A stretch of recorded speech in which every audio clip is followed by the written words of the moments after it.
Hello, ladies and gentlemen, and thank you for joining us here at 816 Podcasting and presenting from Sacko to Shiva with Chase and Tom. On today's episode, we will recap the New England KC game that everybody loved to watch in the 816 area, give a preview of the remaining 14 games this week, cover some start-sit decisions, go over some recent news and notes, and do a fan mailbag for the first time. Tom, this has been an interesting week, especially with how that game went the other night. Yeah, it was a great win for the Chiefs. I mean, I think they played the perfect game against New England.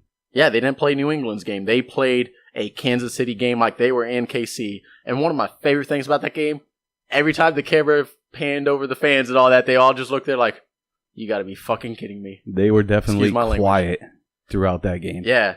If people listen to the podcast and really listen to who I was harping on, they would have known Kareem Hunt. Start. Draft guy did something that no other player in NFL history did. You know what that was, Tom? Most yards from scrimmage. What was it? 246 yards from scrimmage in a debut game. Yep. I mean, crazy. I mean, 5 targets, 5 receptions. Didn't drop any ball. He started off really rough with a fumble. Yeah, it's first game, a little bit of nerves there, and you know that's what New England's known for. I think they have like 22 in a row with having a turnover. So if I would have told you at the beginning of the season, before this ever got started, that Alex Smith would be the the season leader for passing yards, touchdowns, all that, even over Tom Brady. Well, let's remember it's the first game of the season, and you know things got a little crazy in New England. Oh yeah, it was. But Alex Smith looked like he had a chip on his shoulder, and he was trying to prove something. And I liked seeing that Alex Smith. My favorite pass was not to the one to Tyreek Hill, because Tyreek Hill made that play. Alex Smith just made the throw, which was impressive. He dropped it right in the basket. But the throw that I loved the most was a touchdown pass to Kareem Hunt. That was how many yards was it? It was a good 40 in the air. I thought it was actually over 50. It was close, yeah. It was a good pass. But the way it was is Tyreek Hill was running right in between the linebacker and the corner, and then and Alex Smith drops that pass in the center of the field to where Kareem Hunt sees it and runs right to the ball. Like, he threw Kareem Hunt open, and that was something that you see great QBs do, and I've never seen Alex Smith throw a pass like that before. Yeah, it was a great game for Alex Smith. I think if he continues doing that, he's going to be MVP of the league. Yeah, if he even did 75% of what he did the other night throughout the rest of the season, beats Matt Ryan's stats last year, that's crazy. 356 passing yards, 4 TDs.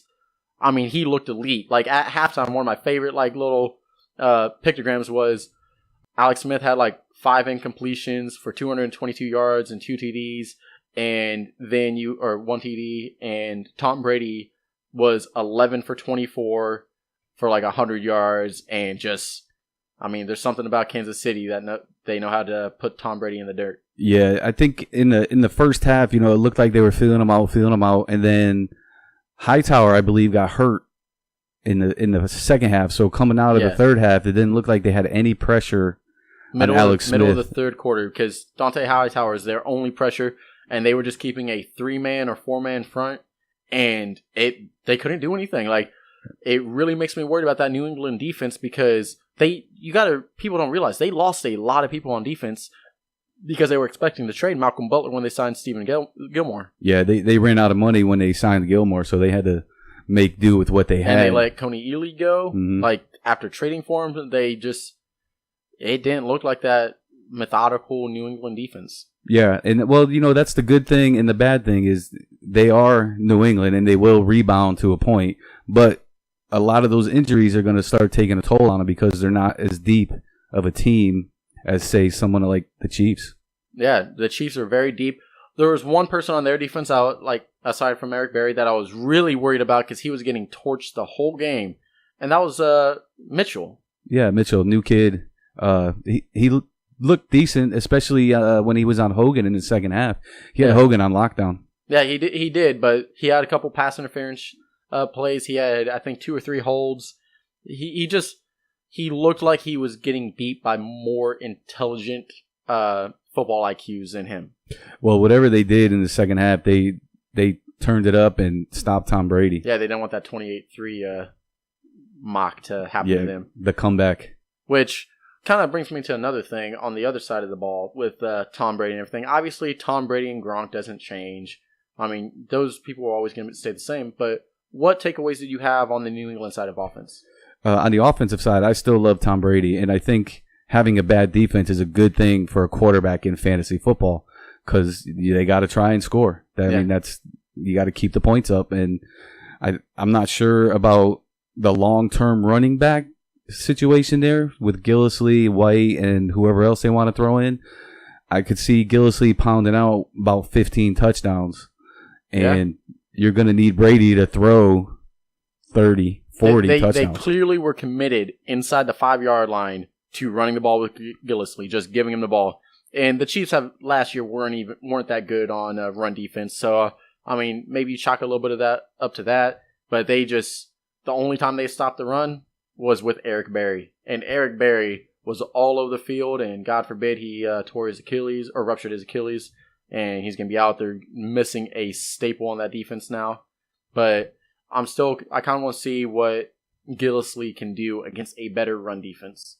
Yeah, well, Kansas City has a great defense. There's no question. One of the top 5s in the league. But Barry getting injured is a huge blow. He does everything that a safety does. I mean, he stops the run, drops in coverage, locks down the tight end. It's going to hurt losing him, but hopefully they have Murray and they sign somebody today to back up that spot. Yeah. And it's kind of tough to see because 2 years ago he beats cancer, comes back, has one of his best years last year, and then it's like, man, this guy it's not. There's some people that are injury prone, and then there are some people that are just unlucky. And I think Eric Berry's just kind of unlucky in this situation. All the stuff that he's gone through. I mean, the dude's an amazing athlete, and you always want to speak positively about a guy that gets injured like that, and you never wish injuries on anybody, and hopefully he comes back stronger than what he was. He's a true competitor, and anybody would be blessed to have him on their defense. Now, one of the things that I kind of take away from the New England side of the ball is Damian Amendola has a concussion. He was targeted 8 times, I believe, for 7 receptions for 100 yards, where he has a concussion now, so now we're kind of seeing where this other targets go. Mitchell was shutting down Hogan. But even with him being shut down, Hogan still had 5 targets. That doesn't sound like a lot, but when you look at the spread of the game, he was tied for, I think, 4th on targets on the team. And it wasn't that, they were, it was on him. It was either a bad throw by Tom Brady because he was missing by wide margins, or Mitchell was actually just doing a good job covering him. Yeah, I think Brady was just a little bit off the other day, and that showed in everybody's stats. With all the injuries now to the wide receivers, I think Hogan is clearly going to be the number 2 behind Cooks. Yeah. And you still got Gronk there. So even with that, I think Hogan gets a big increase in the upcoming weeks. I do too.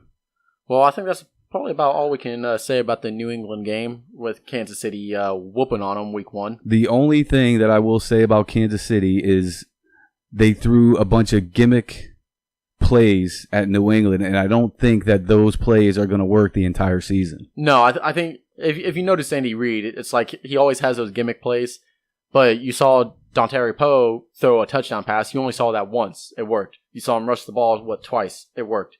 He doesn't do those all the time. You had those gimmick plays where Travis Kelce rushed the ball twice, had some shuttle passes. I was like, it was funny. I was cracking up, all this stuff going on. It definitely caught New England off guard with all the trick college plays, options. I think those really got into the defensive coordinator's head because he didn't know what to do with that stuff. Yeah, and didn't know how to plan for it. Yeah, nobody plans for that. I mean, come on. Yeah. This isn't Jeff Fisher's tricks. All right, so moving on, we're going to give you a kind of a long preview. We got 14 games to cover. Tom's going to cover 7, and I'm going to cover 7. We're probably going to go 1-1 and go over some of these games. We have a lot of stats to cover on this, and this is going to cover anything from sit starts that you may want to look at, deep league starts, deep league ads, maybe DFS plays. And for those of you all who don't know, DFS is Daily Fantasy Sports. So if you're playing DraftKings, FanDuel, Draft, these are players that you may want to target that have that low ownership percentage and just may have that big boom bust. Because when you play those tournaments on GPPs, you're just sitting there, you really want to get that person with low ownership that has that boom bust potential that sometimes you don't feel great about starting, but those are those players that can win you cash. Yeah, DFS is a crazy, crazy thing, but it can be very valuable. What's the most you ever won on a DFS? I usually play 50-50, so I'm not going after the big score. I like to grind it out. So last year, I won $400 on a NBA DFS, and if they would have called a foul that James Harden fouled on LaMarcus Aldridge, or not LaMarcus Aldridge, but Kawhi Leonard in this one game, I would have, because I was 4 points out of $10,000, I would have at least got the 4 points, because all I needed was Patty Mills and Manu Ginobili to score me a combined 4 more points, and if they would have went to overtime, man, $10,000 looked really good. Nice. That would have been a good one.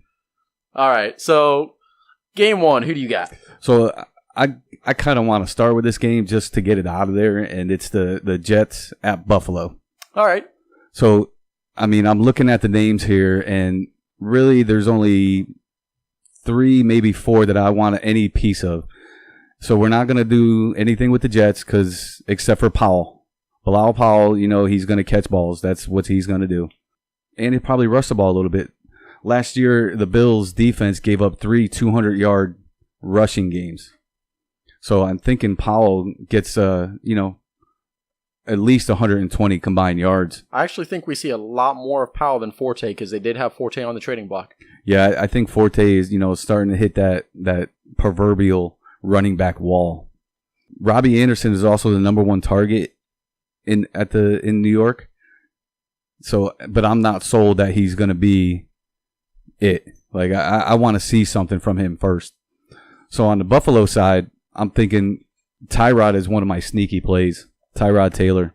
He's one of 3 quarterbacks that put up 3 touchdowns or more against the Jets last year.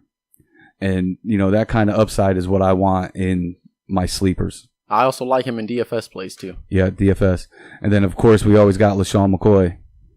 He does everything. Catches the ball, rushes. There's nobody backing him up, so he's going to get a full workload in week 1. So how do you feel about Zay Jones and Jordan Matthews?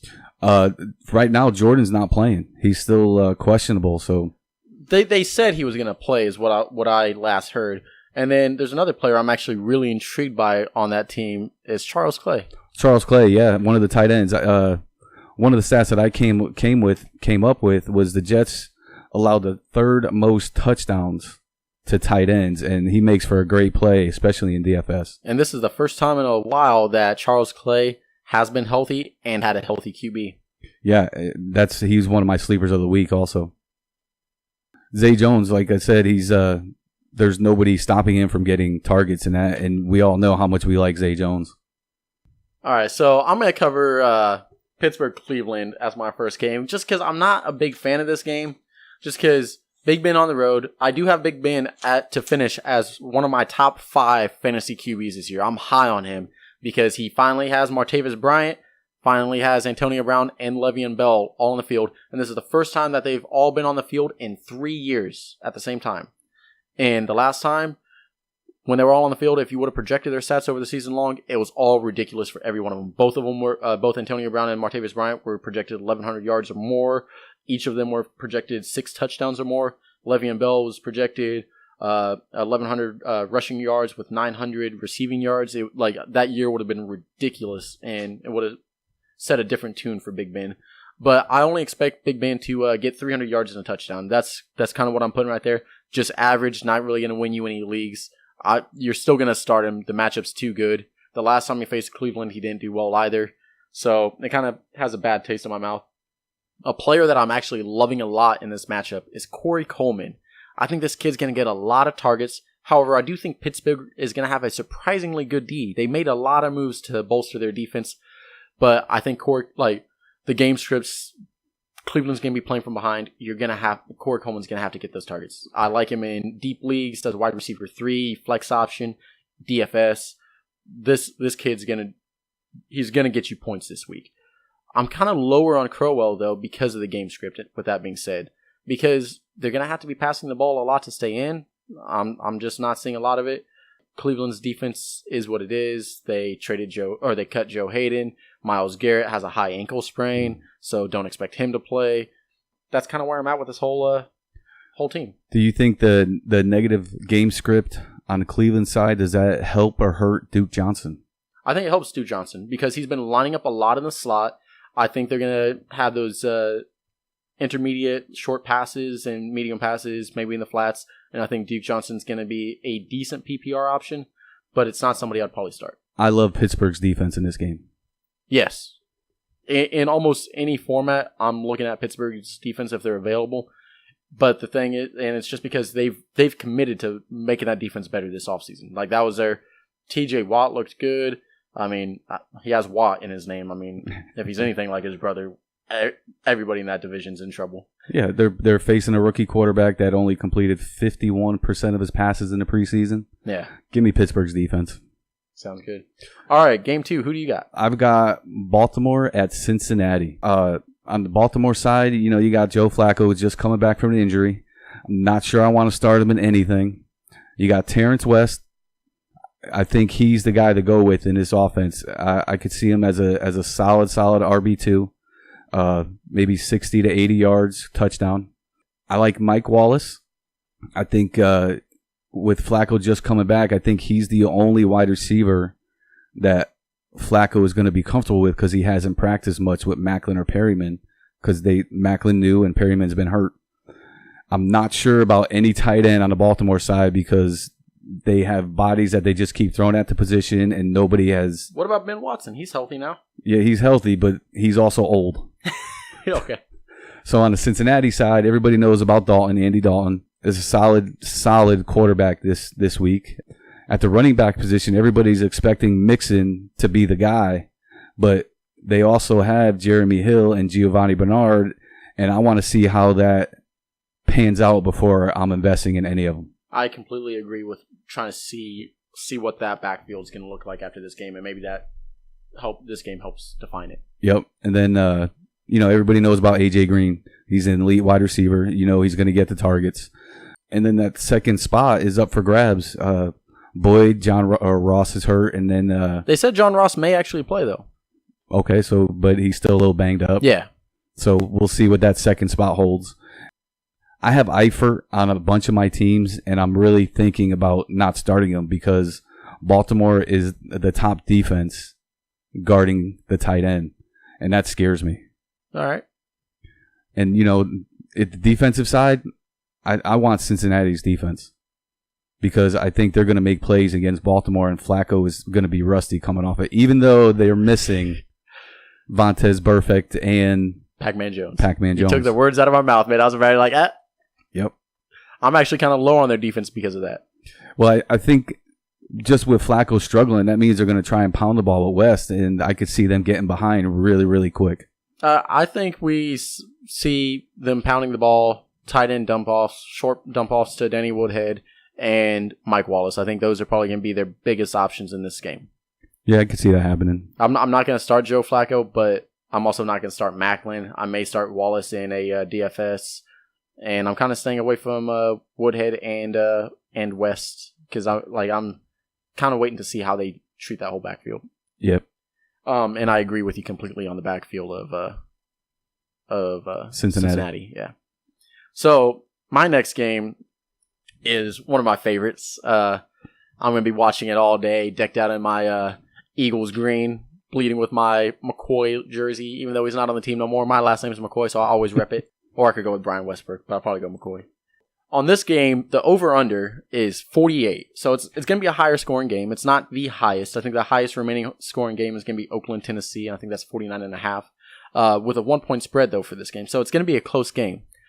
The thing is I'm on the Philly side of the ball, the only person I have a lock to start right now is Zach Ertz. All right. And I'm really high on him because Alshon Jeffrey is going to be shadowed by Norman is what the reports are.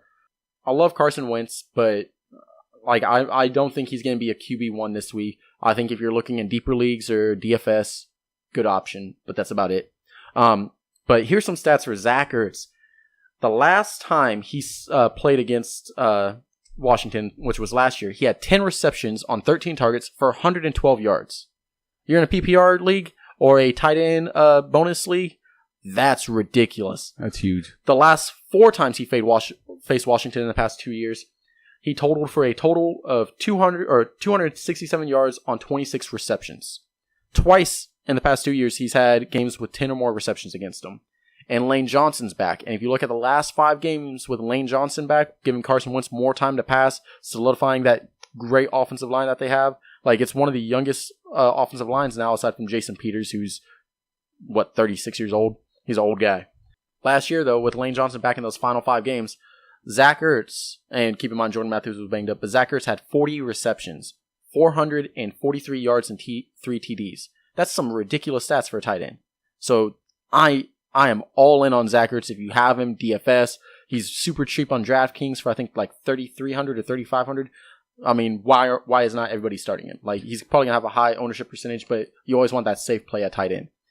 Where on Washington, this is where some of my questions come in. You're not gonna bench Cousins. It's a good matchup. Mm-hmm.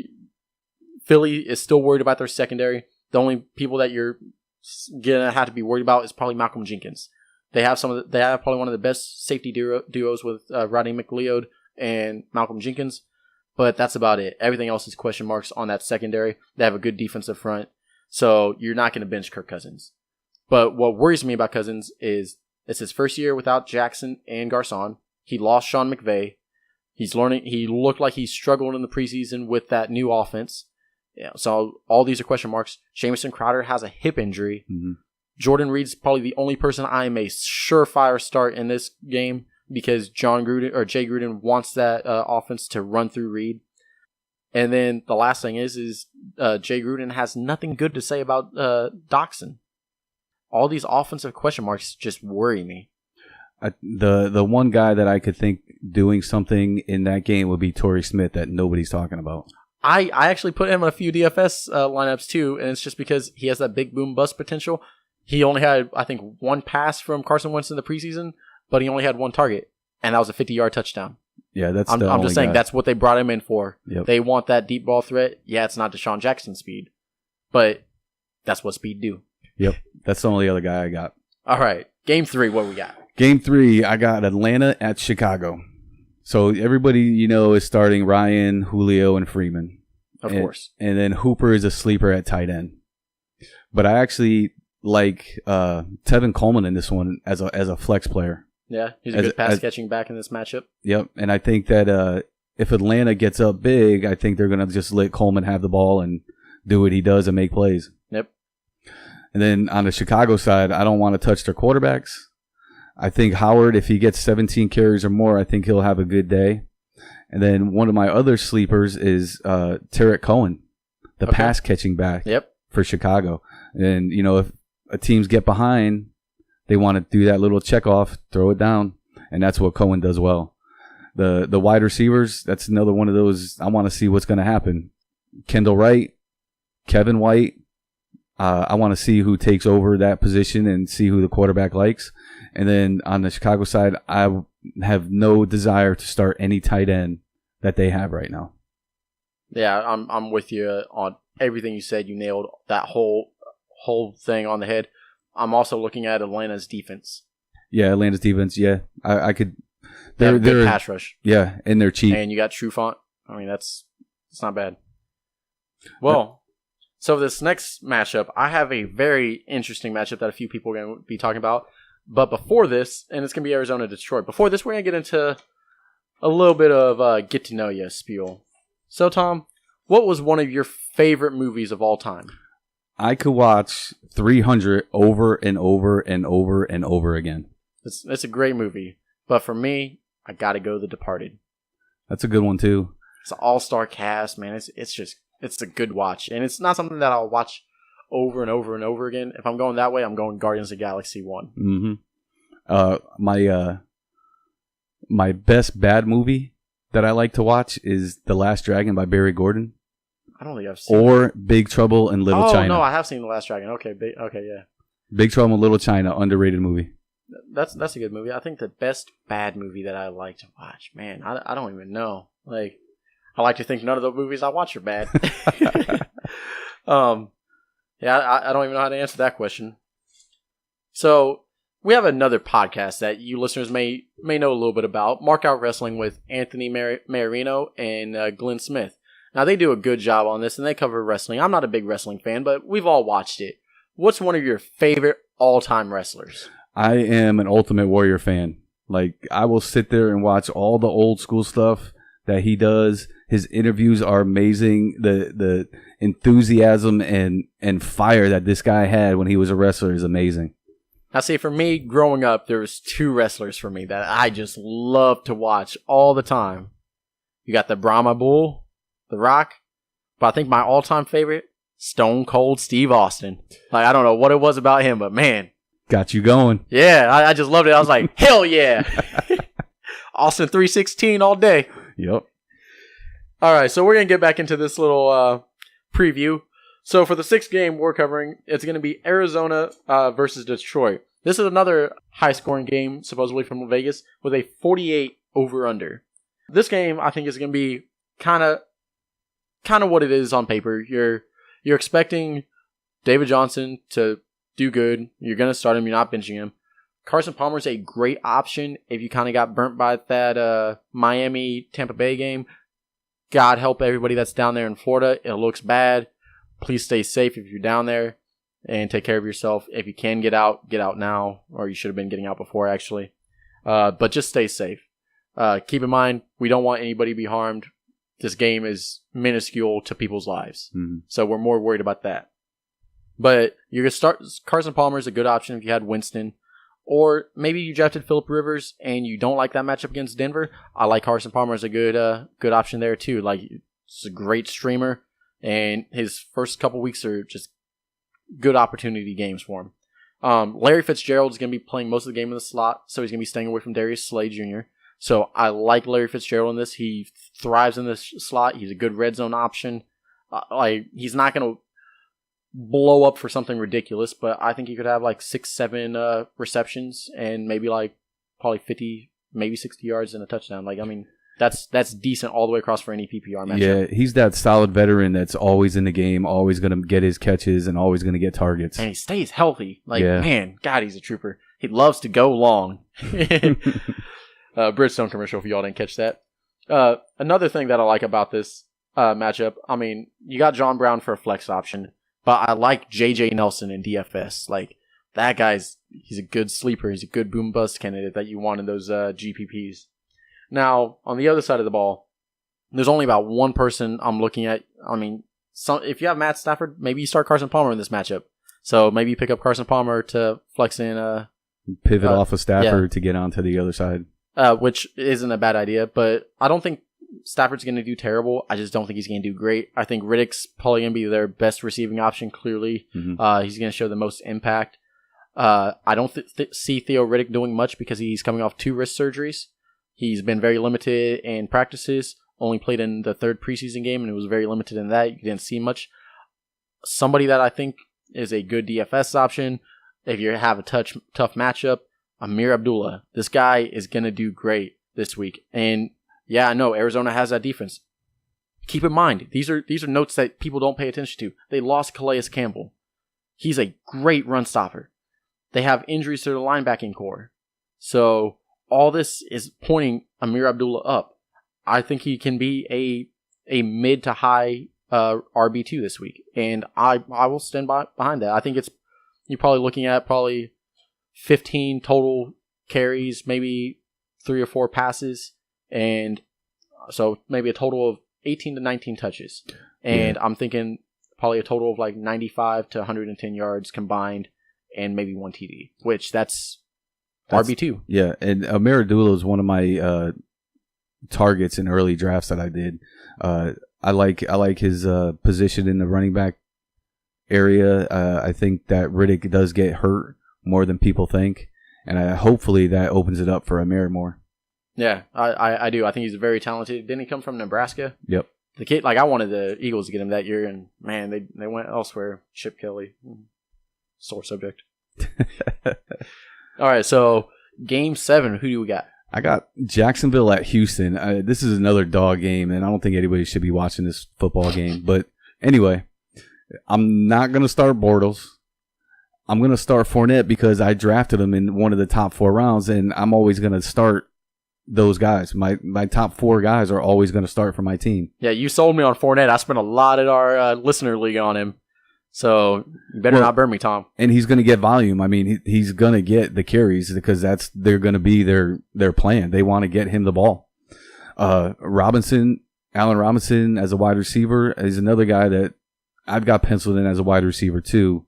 Maybe not in this game in particular, but he's also one of their few legitimate playmakers. Say for this game, if I can flex Allen Robinson, that's where I'll play him, but I won't play him as a wide receiver 2 in this game. Yeah, not in this game, but overall for the season. I agree with that. On the Houston side, I want to stay away from Savage because this dude has 92 career passes with 0 touchdowns. He still hasn't thrown a touchdown in the NFL. So I'm not sure if it comes in this game against Jacksonville because, Jacksonville has a pretty solid defense. Man, you just dropped some knowledge on me. Yeah, it was crazy. It was crazy. And then, you got Lamar Miller out of the backfield. I think he's another volume play. All their backups are nursing some type of injury. And I think he's going to get at least 30 total carries or targets in this game because there's nobody else there. Last year in the 2 games that they played against Jacksonville, he had 37 carries for 146 yards and a touchdown. So it's a pretty solid statistical thing there that he's going after.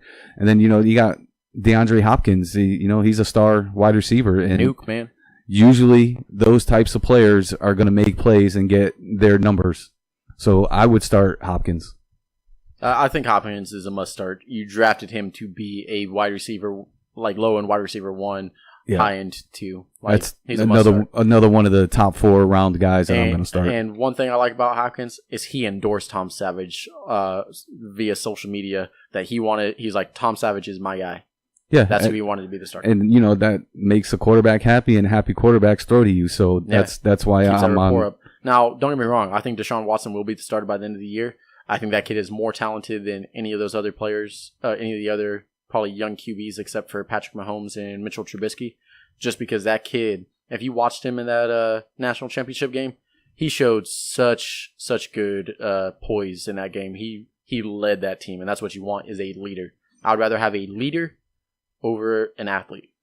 Yeah, well, that's in the future, and we're talking about today. So Savage is a quarterback going into this, and I don't want a piece of it. The only other guy that I have a mention in there is C.J. Fedorowicz, the tight end. Savage being a younger quarterback, he might lean on Fedorowicz a little bit. I don't think you see Fedorowicz do anything like he did last year. That's just because Osweiler was that guy going after the tight end. Yeah, and the only other thing is defense. Both of these guys are solid defenses, and you probably drafted them to be your starting defense, so get them in there. Yeah. That's all I got for that matchup. All right, next up we got New Orleans versus Minnesota. Now this is a kind of an interesting game because Minnesota has a good defense. Saints have a terrible defense. Saints have a high-powered offense. Minnesota not so much. All right, so this game, you're going to start Dalvin Cook. You're going to start Diggs. Thielen's a DFS option, flex option, deep league PPR option. And you're going to start Rudolph. Bradford, again, another option at the QB. If you had Winston, maybe you have Rivers, maybe you have Stafford, you want to pick up a streamer for this week. Bradford, he's not a terrible QB, but he's going to get you solid numbers this week. I think he's also going to be more comfortable in that offense having a full offseason to work with everybody there. It's the first time in his career, or second time in his career, that he's had the same offensive coordinator for 2 seasons in a row, Pat Shurmur. Yeah, hopefully, and they target a tight end in the Shurmur offense. Yes, they do, because Schumer's always been a tight ends coach when he's not offensive coordinator, and he loves Bradford. He loves Kyle Rudolph, and I think you're going to see Kyle Rudolph do some great things, and I think that just means better numbers for Sam Bradford.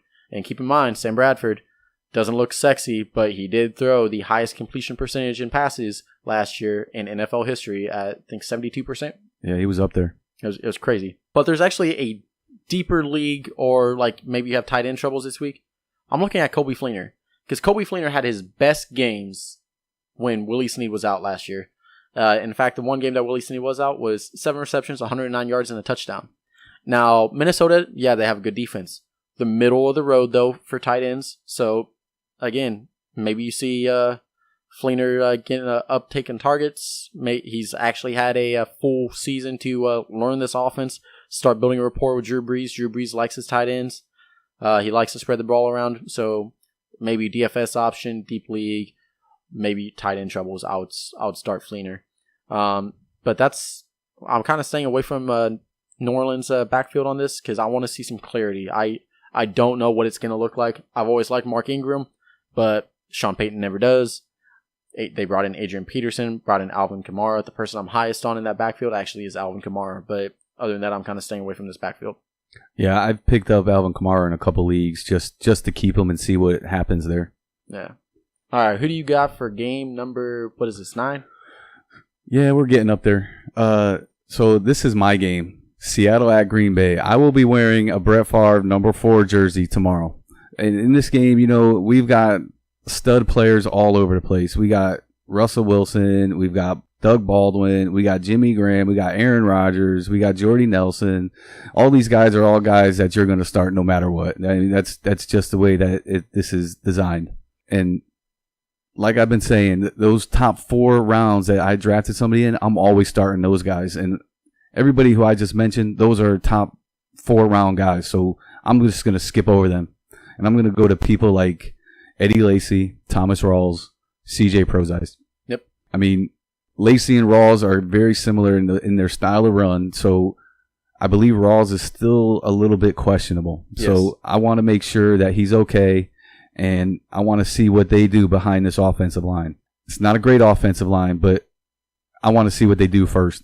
If I'm in a PPR league, I want CJ Prozise because he projects to be one of the better PPR guys in the league.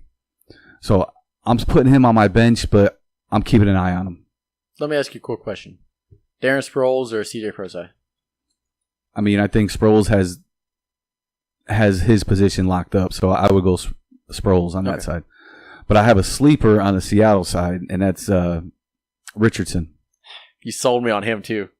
Right now, he's lining up as the number 2 wide receiver, and the Green Bay defense lets people get behind him all the time, and I could see him scoring 1 or 2 deep balls. Who's Green Bay got starting on the left side? Demarius Randall is one side, and the new draft pick was the other side, but he's been... Was it Kevin King, or is that Seattle's? No, it's King. Yeah, Kevin King or... And he's been getting beat a lot, so they might give him help to that side, and that's where I think Richardson steps up. One of the other guys on the Green Bay side would be Ty Montgomery. He's a PPR darling. Everybody likes this guy. And I could see a lot of dump-offs in this game, but I don't see a whole lot of yardage, so I'm staying away. The Green Bay offense is going to have somebody step up, and I'm either thinking it's Devontae Adams or Randall Cobb. That's who I'm thinking, Randall Cobb. Because Devontae Adams is probably going to be lined up on the outside more, and I think Cobb's going to be lined up on the inside. Maybe it's vice versa, but that's just the way I'm seeing it going to go is Cobb. And I think that's going to be the easiest matchup for any of the wide receivers in that game. Because Jordy Nelson is going to be on the side with Richard Sherman, probably for the most part. And I think the easiest matchup is going to be on that linebacker or nickel corner. And I think that's going to be for Cobb or Adams, but I think I'm leaning towards Cobb. Either way, I can go either way with either one. If I'm in DFS, I'll go the cheaper route just because that's how I want to build my stuff. But if I have Devontae, I'm still going to start him because, that's the risk I'm going to take. And then you got the 2 tight ends. You got Jimmy Graham on one side and Martellus Bennett on the other side. Bennett is facing an uphill battle. Seattle gives up the 4th fewest amount of points to a tight end, so it might not be a great week to start him, but, you got to do what you got to do. And Jimmy Graham, the last time that he faced Green Bay, he only had 1 catch for 16 yards. So this might not be a great game to have either one of these tight ends. As far as defenses go, if you drafted Seattle, you're still going to start them. And Green Bay's defense, I'd probably look elsewhere. I hope you didn't draft Green Bay's defense. Anybody.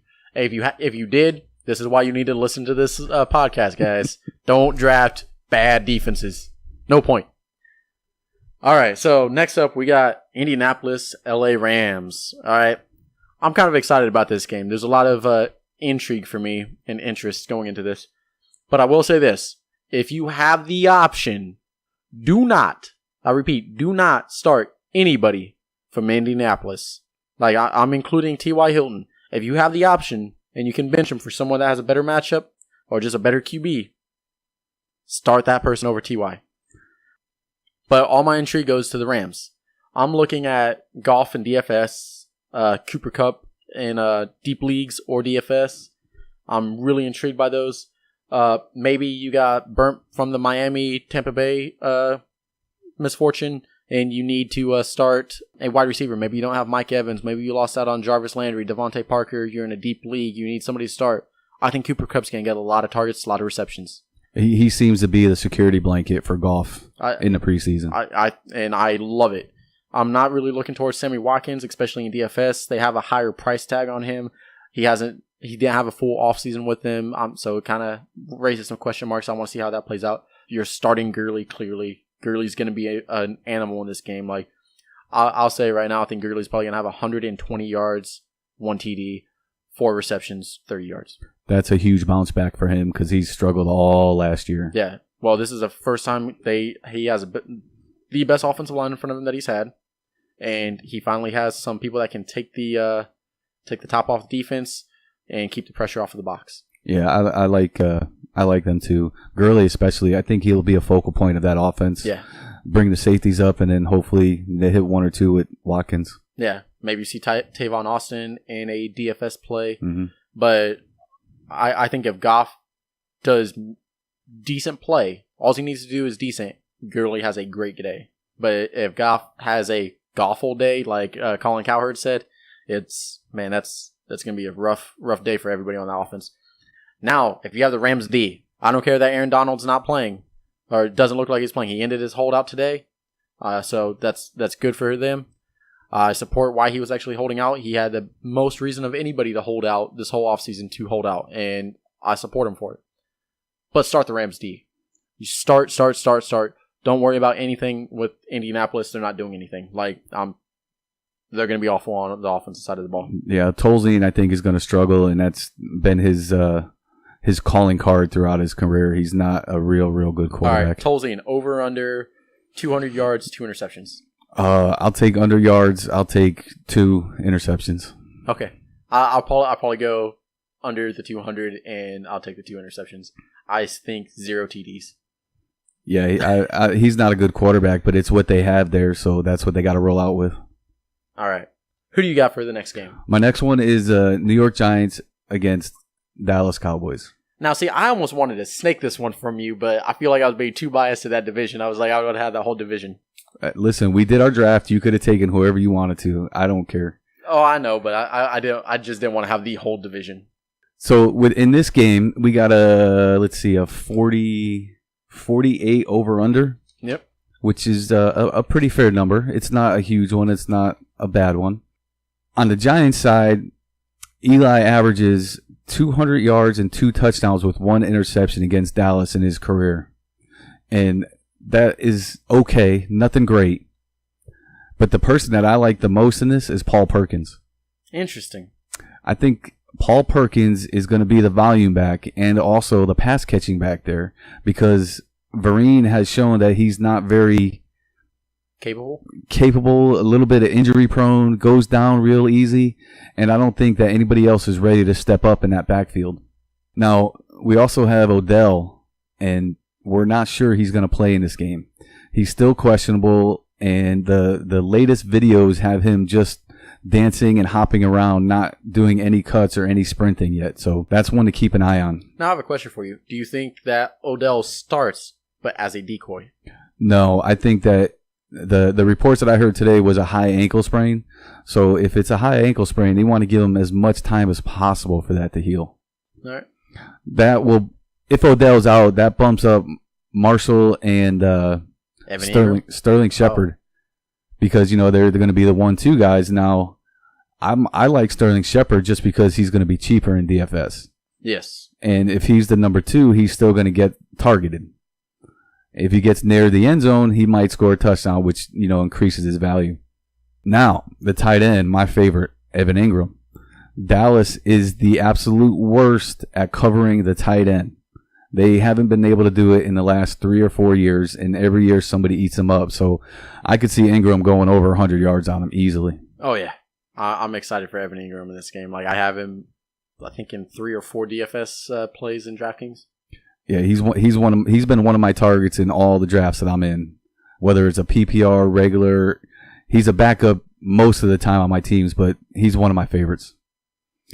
Defensive side, I mean, if you have the Giants, I would probably look for a different option, but they're still a solid defense, especially against Dallas. Dallas always seems to struggle against the Giants. Last year, they were terrible against the Giants. Yeah, they were bad.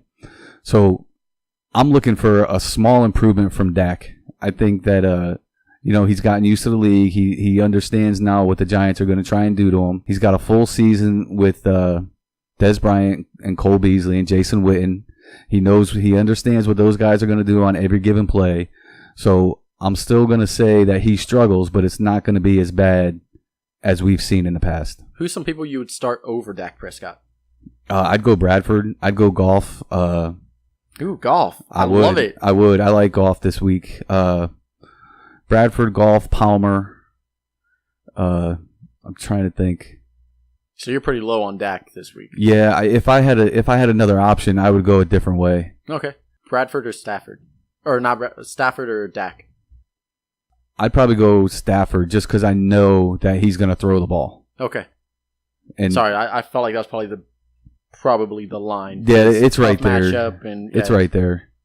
But I also know that they have more than one wide receiver in Detroit, so I think that Stafford could read a defense and get rid of it quicker. Everybody knows that Zeke's back for this week and future, possibly indefinitely. But Zeke also struggles against the Giants. He's had 44 career carries against the Giants for 158 yards. 22 carries, 80 yards roughly. The Giants last year had Dallas's number the whole time. Like, they just knew what to do. They knew how to stop that run. They knew how to stop that pass game. I mean, it was horrendous for that offense for Dallas. Yeah, it was been a rough sledding for Dallas. But Zeke and Dez are again those top 48 guys that you're always going to start. Yeah, you have to. You drafted them to start. So the next guy is Cole Beasley. Everybody knows he's going to be the PPR guy, a little tiny guy. Last year he went 12 for 166 against the Giants in 2 games. So that's pretty solid. And I think he's probably the safest play in that matchup. Actually, yeah, I do too. And then you got Jason Witten.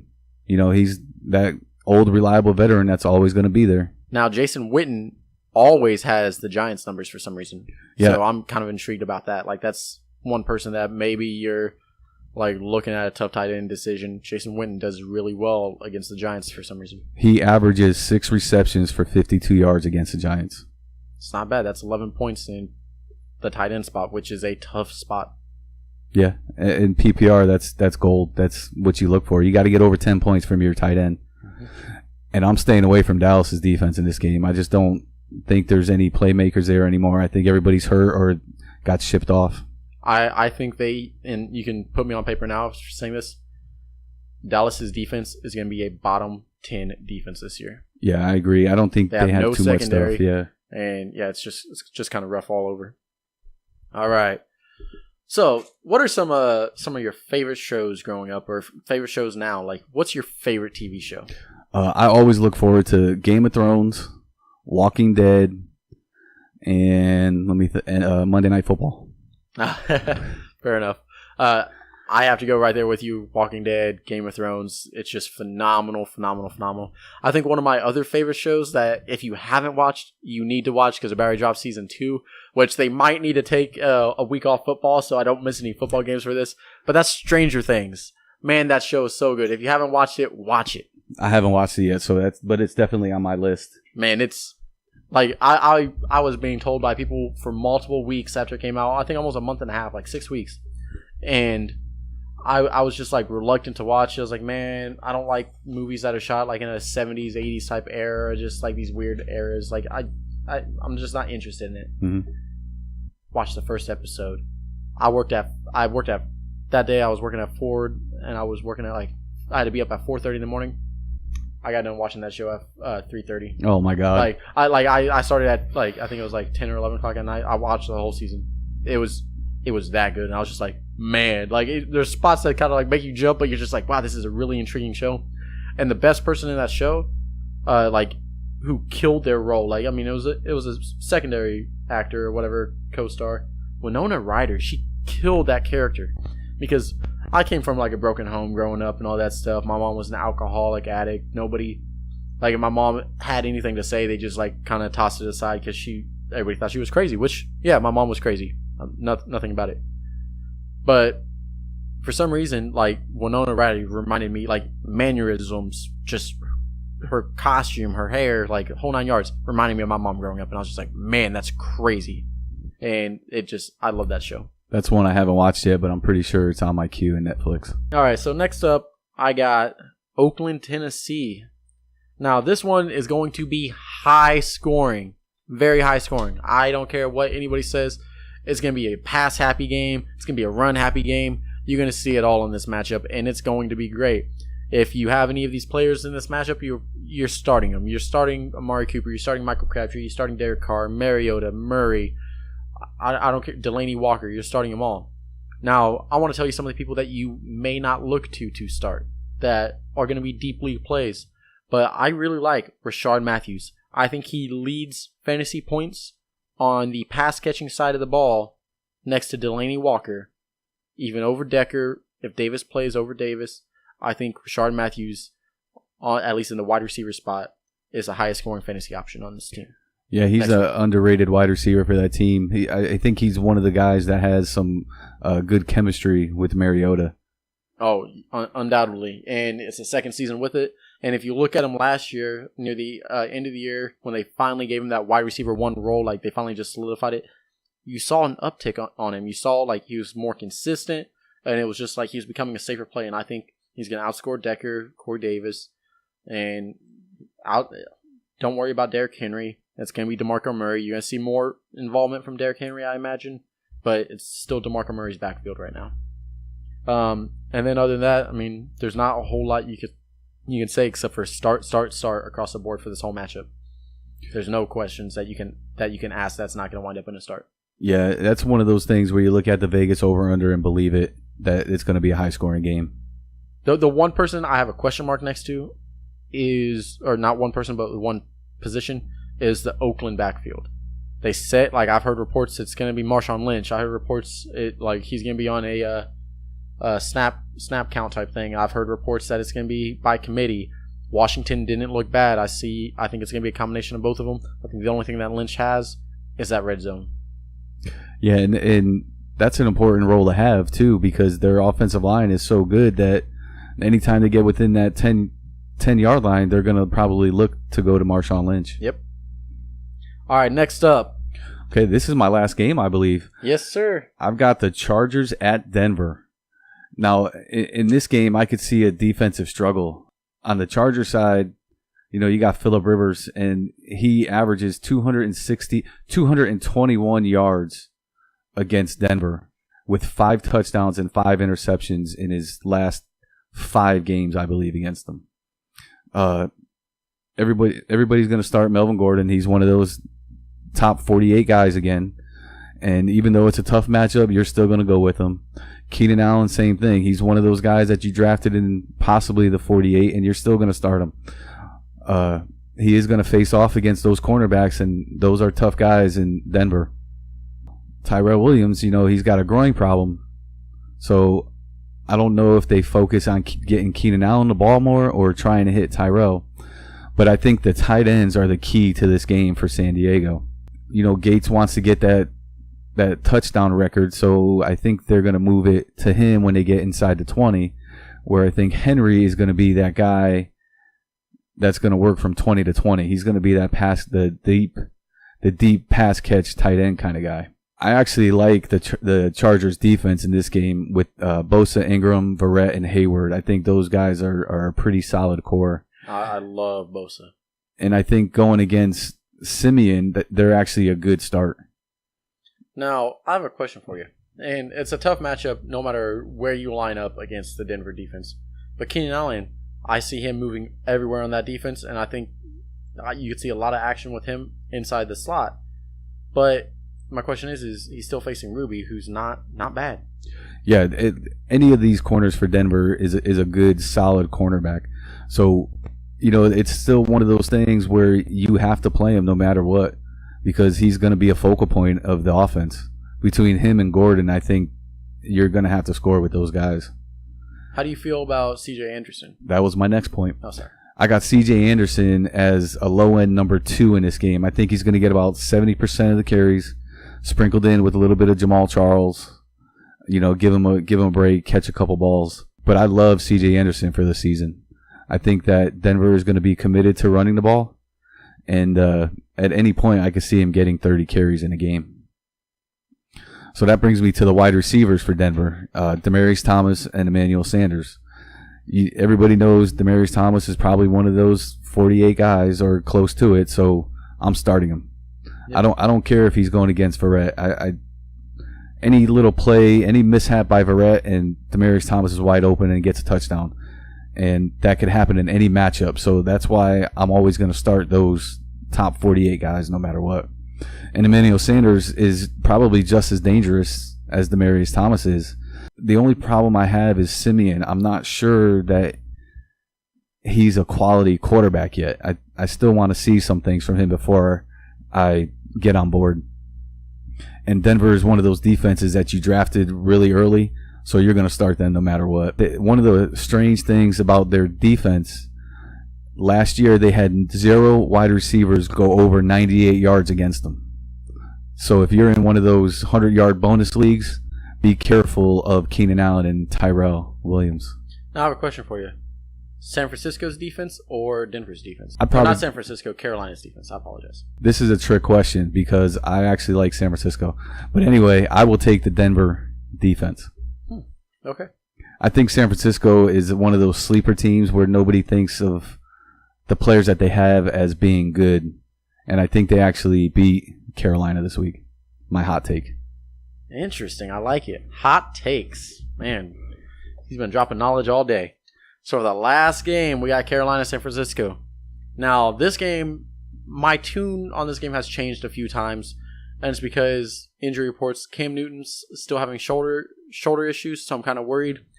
If he plays, I'm high on Benjamin. I'm really high on Benjamin, but if you drafted Benjamin, you're probably starting him as a wide receiver 2. If Cam plays, I think he's a high-end wide receiver 2. But with Cam out, I think maybe he's just a flex option. I think the person that's probably going to be the best fantasy scoring on that side of the ball if Cam's out is McCaffrey. I think they're going to try and focal that offense on them. You got to look at San Francisco. They have a terrible run defense. Even with Navarro Bowman there, they have a terrible, terrible run defense. So I don't expect a lot to be there to stop the run. Now, you're going to start Garcon. He's a sneaky option. He's a PPR machine. The guy's good, okay? He may be older, but he's good. If you're looking in deep, deep leagues or DFS options, 2 players I love that a lot of people aren't looking at. Goodwin and George Kittle. There's a reason why they let Vance McDonald go. It wasn't just because of the draft pick. They love some Kittle. So I'm just saying if you're looking for a DFS option, you could get those 2 for super, super cheap.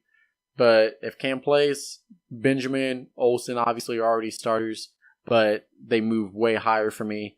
And then Cam Newton's a clear start if he plays. If not, there's a sneaky option that I'm looking at too, and that's Brian Hoyer. I like Brian Hoyer. He's always been a competent QB.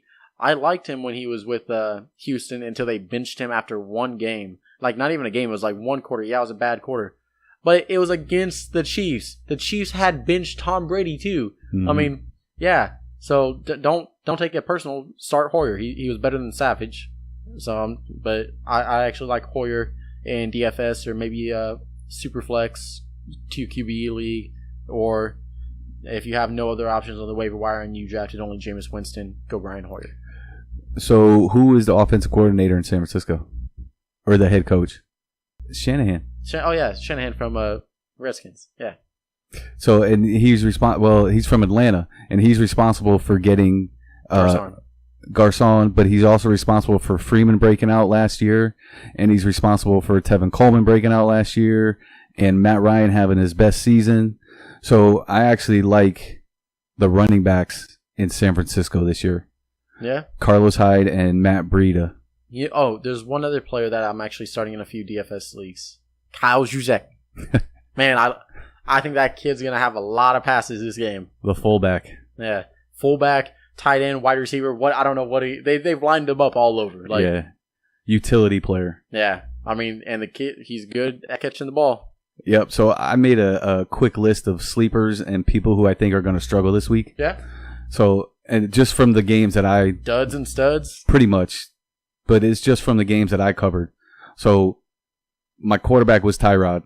They're both going to be two bad teams, and I like Tyrod a little bit more than any of the other people.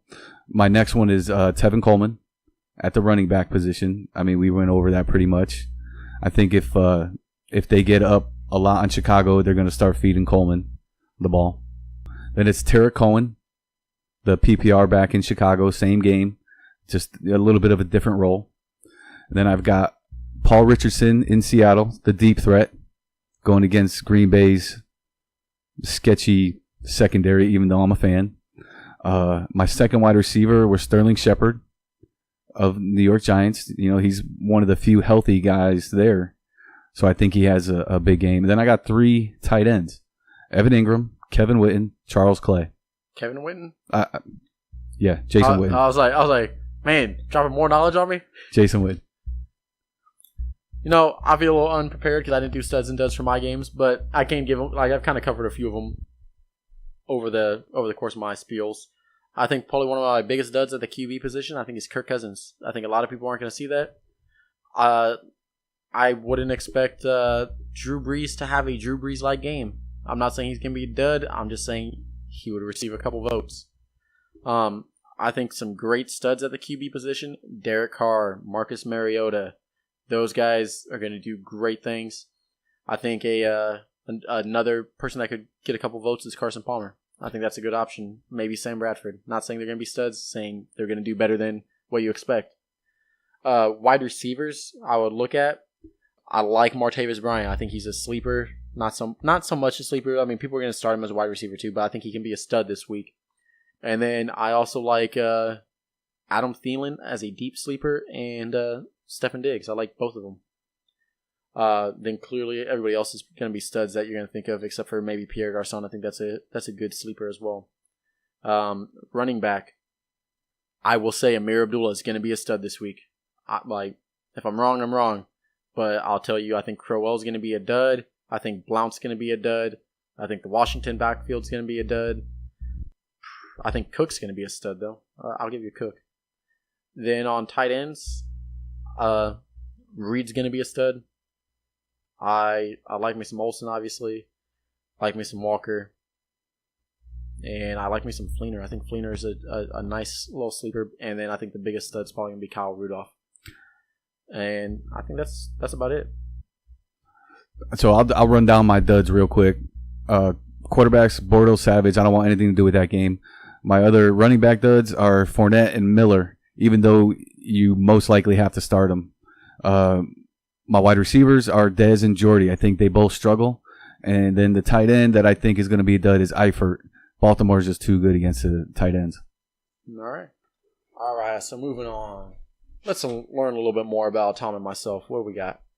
So what was your first professional sporting event? All right. I think I was probably closer to like 10 years old.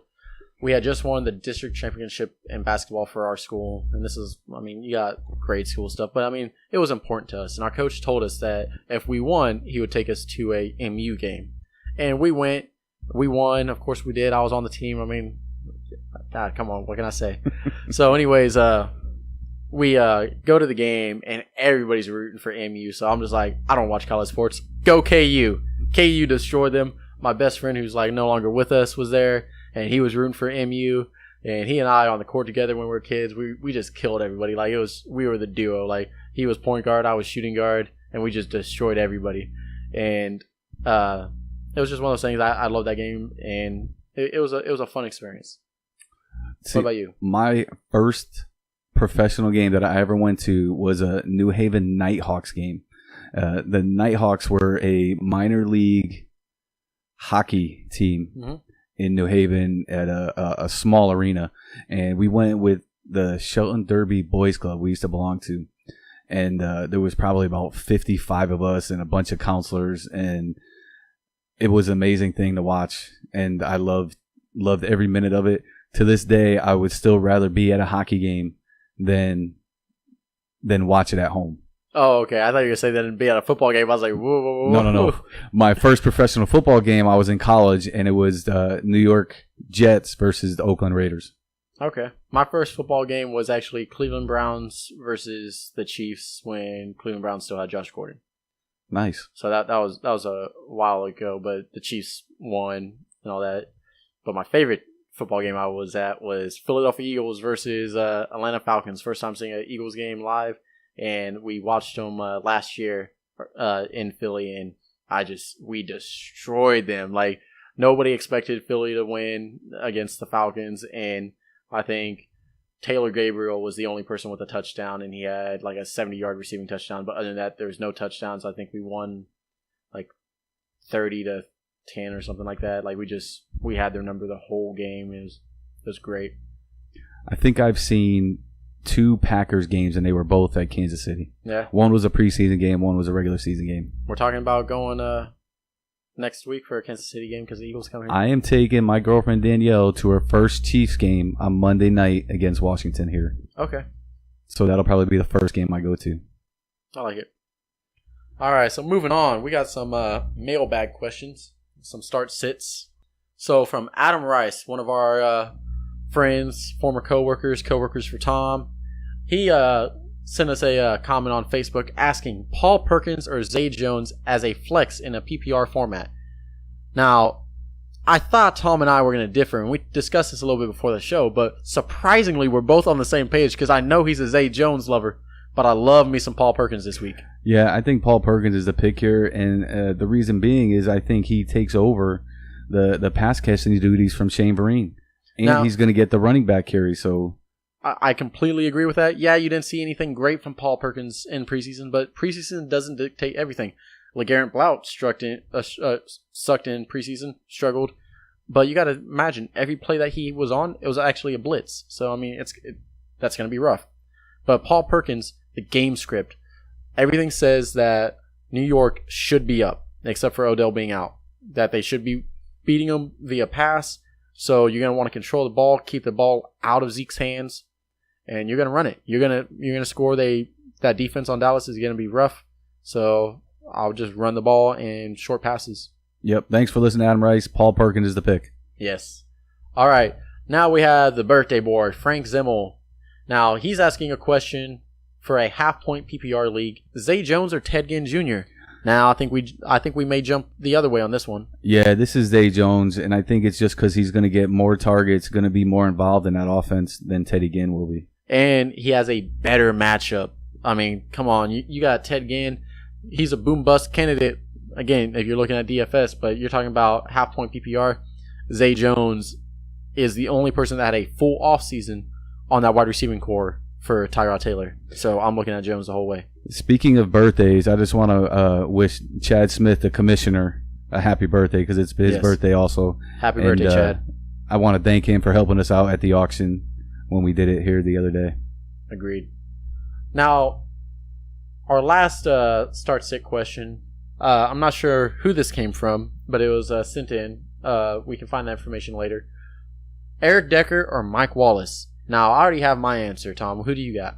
See, this one I go back and forth on all day. I love Decker, and I think that's going to be a high-scoring game. But I also think that Wallace is the only known commodity in that Baltimore offense. On the spot, I'm going to want a piece of that Oakland-Tennessee game, so I'm going to go Decker. On the spot, I'm going Wallace. Now, we finally disagreed. The reason why I'm going Wallace, since you're covering Decker, I'm going Wallace for the fact that you got to look. Flacco has no limited passes to Macklin. Perriman's always been a question mark. So the only person on that pass catching offense that he has, aside from Ben Watson, who's a question mark, is Mike Wallace.